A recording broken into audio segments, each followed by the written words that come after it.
Live from Charlotte Comedy Theater at VAPA, it's Late Night Regrets. With special guest, comedian Gayle Murray, and improviser Steve Orrell. With music by $1,000 Movie.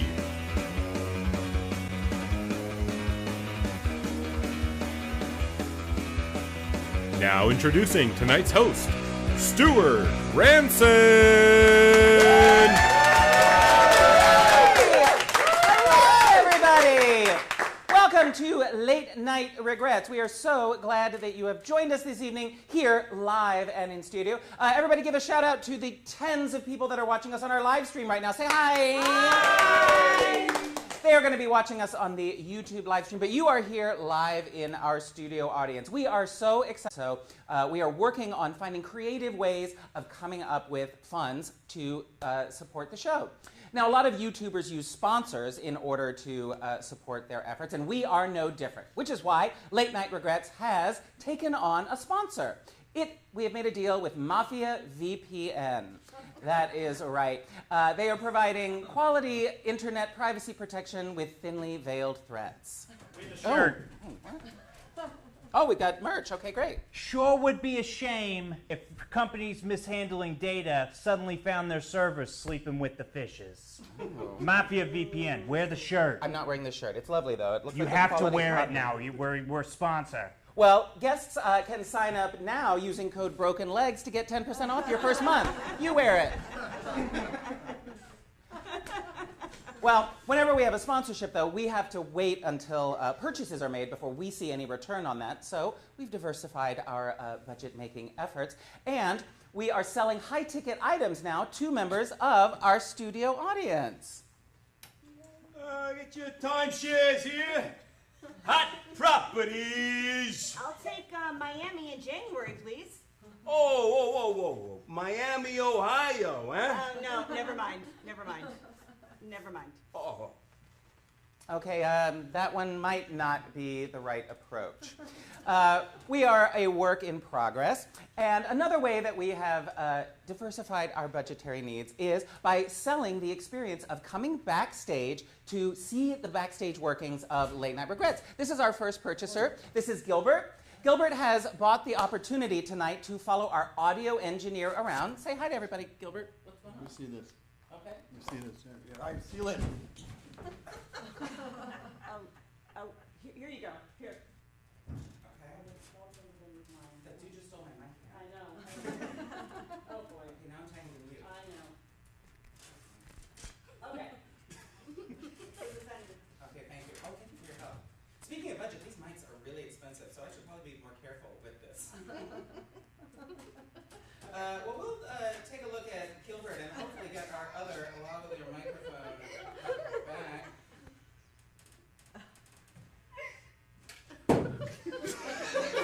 Clear!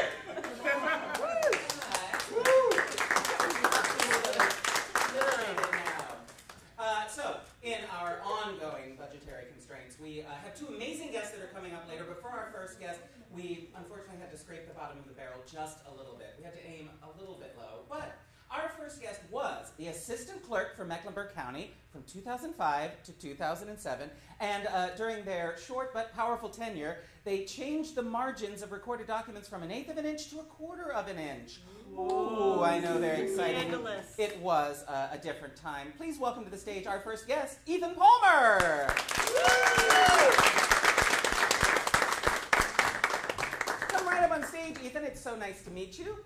Let's jump right in. I would love to hear from your personal experience. How did you become the assistant recorder for Mecklenburg County? Well, my parents definitely had a significant influence on my career aspirations. Oh, were your parents also in the recording business? No, absolutely not, no. They worked at the mattress factory attaching the do not remove tags from the mattresses. Okay.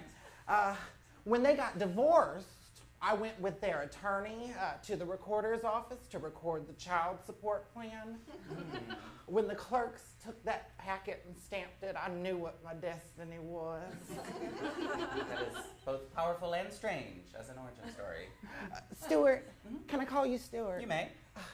There's just so much chaos in the world today. Right. And I believe it's the clerk's job to bring order to it. One day, a guy came in and tried to file a restraining order against a homicidal serial killer. But this deranged lunatic sat there and tried to file the order with 1-inch margins on the left and the right with no padding. I repeat, no padding on the top and the bottom. It was utter madness. I get emotional even now when I pass by his memorial. Oh my God, that's awful. Yeah, when will people learn the proper formatting? No, I mean that guy got killed by a serial killer. Oh, no, that wasn't the case at all. Oh. Yeah, that guy died from a brain-eating amoeba he caught while swamp swimming down in Florida. Oh, okay. Well, thank you, Ethan. That's all the time we have for our first guest, Ethan Palmer, ladies and gentlemen. We are going to take a quick break. When we come back after our first break, we're going to be joined on stage by the amazing comedian Gayle Murray. She was recently named one of the 4 women comedians to watch in Charlotte from Nerve magazine, and she has a gig coming up on May 20th in Rock Hill, South Carolina. Stick around. Late Night Regrets will be back in just a few minutes.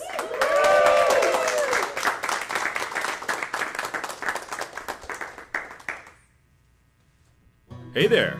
Do you have tickets for this weekend's shows at Charlotte Comedy Theater? No? Well, finish that taco, grab a friend or foe, and come down to Charlotte Comedy Theater. Look! There it is! The only place in Charlotte is entertaining. Charlotte Comedy Theater, conveniently located at Vapa in Uptown. Shows every Friday and Saturday at 7:30 and 9:30.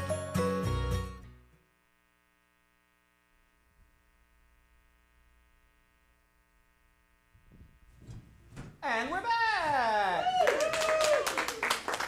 As previously mentioned, please put your hands together and welcome to the stage the amazing stand-up comedian, Gayle Murray!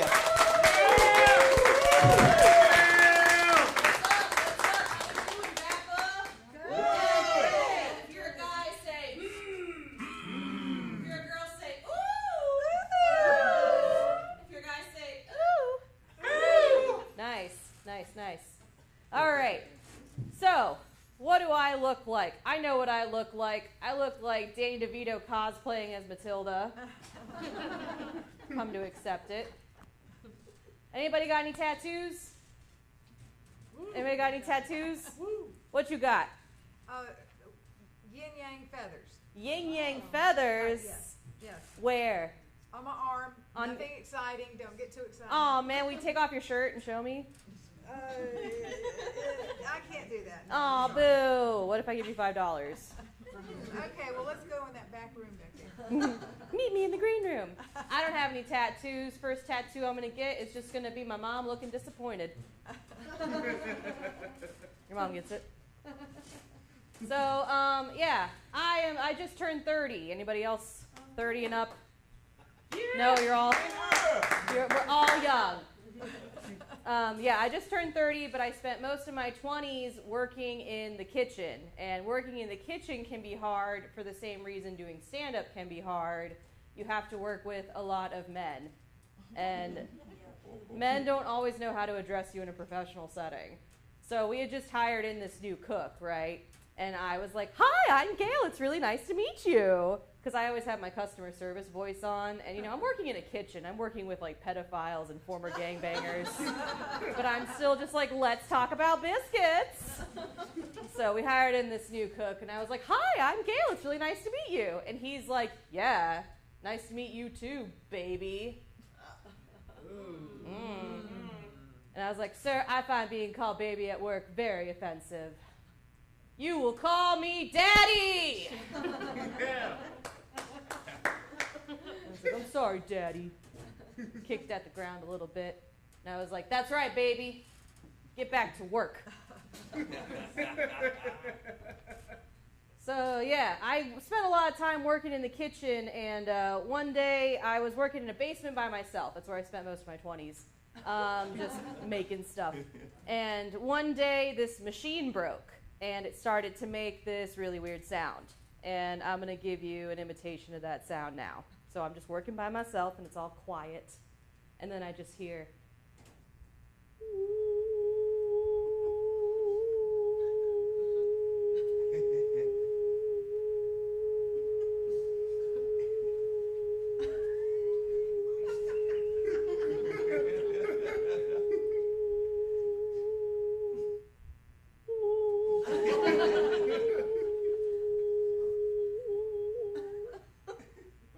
And I'm like, oh, something's broken.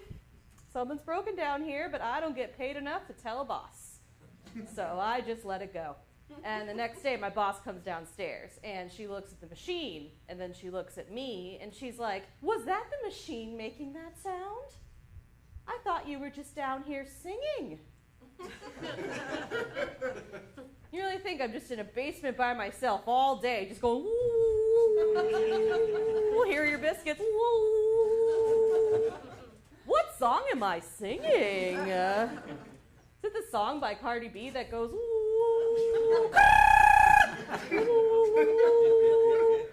Is it that song by Dolly Parton that goes, Jolene, Jolene, Jolene, Jo, woo? What's the name of that song? I like you guys. You're like, I'm not falling for that. This is highbrow. We're in an art center. So, yeah, speaking of highbrow, I've got a lot of opinions about cockroaches. You know, it's hot on TikTok lately.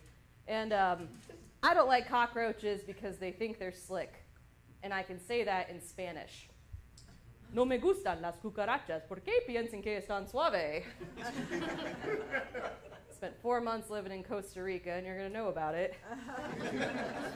Just going pasito, pasito, suave, suavecito, lo vemos pegando, poquito, poquito. Hey, hey, hey, hey! I don't know if you guys know what people in Latin America are up to, but it's that. Did that for 4 months. And so, yeah, I don't like cockroaches because they think they're slick, because you see one and you go, oh my gosh! And he just looks at you like, I don't know what she's screaming at, but it's not me. And it's the attitude that bothers me, you know? Like, at least spiders kind of lead into their goth look. Cockroaches are just like, I'm a pretty little flower. And I don't like the attitude. They think they're slick until it's time for them to die, and then they become the showiest people in the world. And they wait until I have a very nice dinner party with all of my friends over, and he just wanders out going, oh, I'm not feeling too good, you guys, but enjoy your party.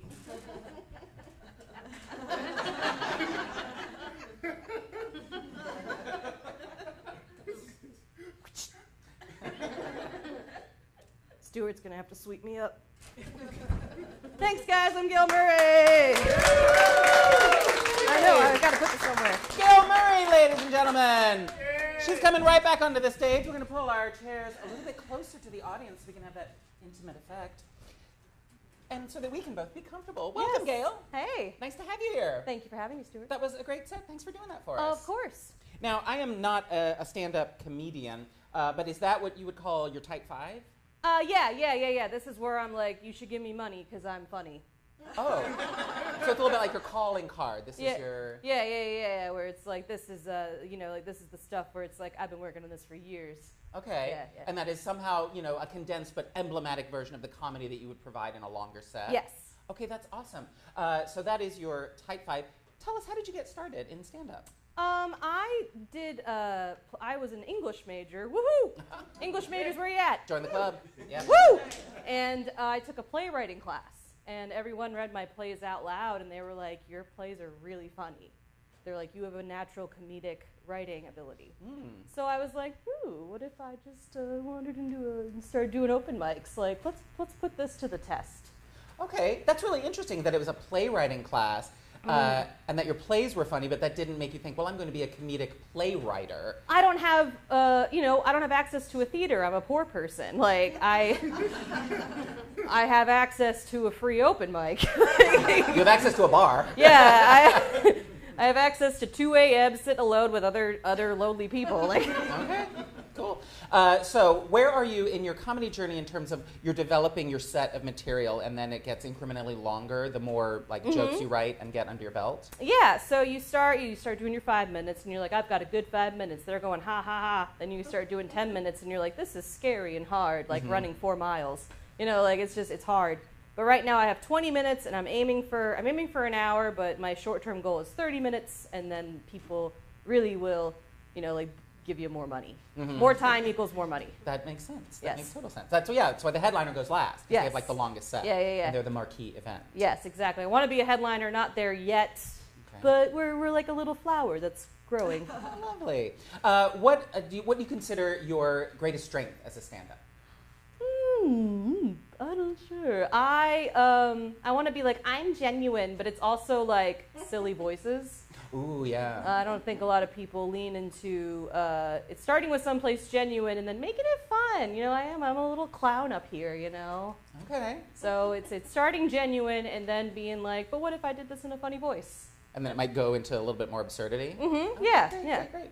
Now, as I mentioned, I don't do stand-up, but I've done improv for many, many years. And so I toured around the country doing improv. So this is a question that I ask for anyone that has toured around.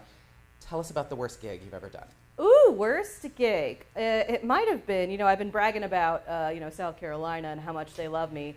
I did a gig You may be the first. I did a gig in Orangeburg, South Carolina, for 5 people that were smoking cigarettes, not looking at the stage.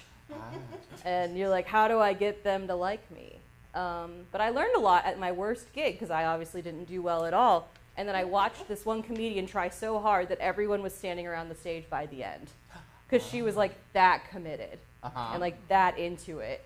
And got them on board? Yeah. They were a bunch of old white men, and she was a young black woman, and they all were like, nah, we're going to turn around for her. She's that good. Wow. And I was like, that's it. I want to be her when I grow up. That is powerful. That is some deep power. So the 5 audience members that were not looking at you, were they distracted by a TV, or were they just not looking at you? It was a TV. Yeah, okay. yeah. But they were adamant, like, no, she's not funny enough. I'm not turning around. And then my friend went up, and they were like, and then they all got up. Fantastic. All right, so in your dream life, what would be the best stand-up gig that you could perform? Like some people dream of Madison Square Garden or Radio City Hall. Like, what would be the primo stand-up act for you? I'm not sure, because I would love to be a road comic and just get an hour and take it on the road, and then I just do all 50 states. So I never thought of it as one singular act where it's like, wow, I really made it to the top. It would be like, oh, you know, I did a really good gig in South Carolina, then I did a really good gig in South Dakota, and then, you know, like. And then someplace else south. Yes, yeah, like. You did in South America. Yeah. Big deal in Panama. And then South End, Loso. But I would love to do more mixed art. Like my friends who actually are solo stand-up saw my cockroach joke, and they were like, we can see how improv has really like influenced your comedy.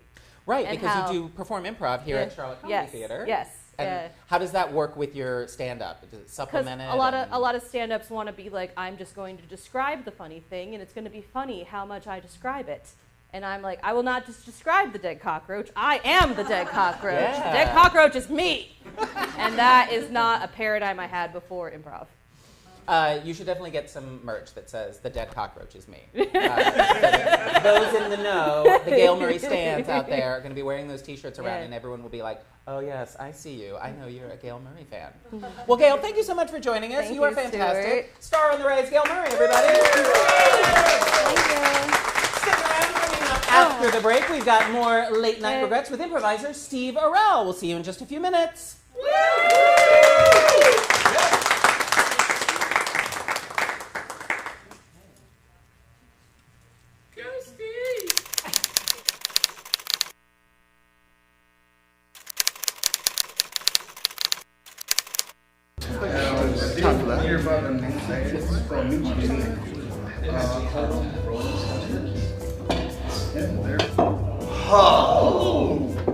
A therapy patient was moved to tears when this therapy horse named Pasuka rests its head on patient's chest.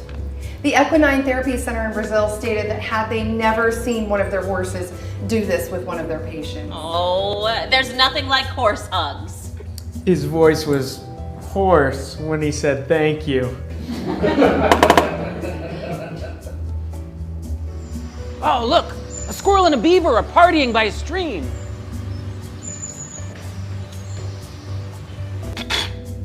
My cat, X-Stray, knew I had cancer before I was diagnosed.